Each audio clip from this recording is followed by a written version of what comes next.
Hello everyone, so if you want to enter an X8 Fastboot mode on your Vivo X80 Pro, first of all let's press and hold the power button because we need to turn off our phone. So summon this power off menu, press power off, and that's it.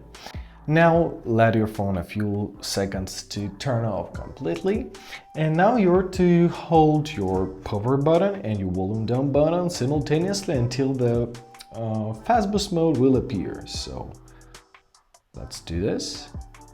Alright, now release your fingers, and as you see, our Fastboot mode appeared. So what can you do here?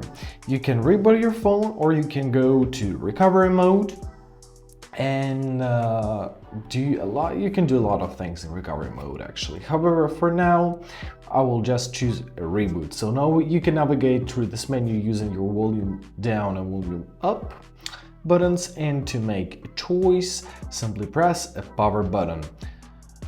Now let's choose a reboot and our phone will be rebooted in normal Android mode. And that's it. I hope this video was helpful. Thank you so much for watching and have a great day.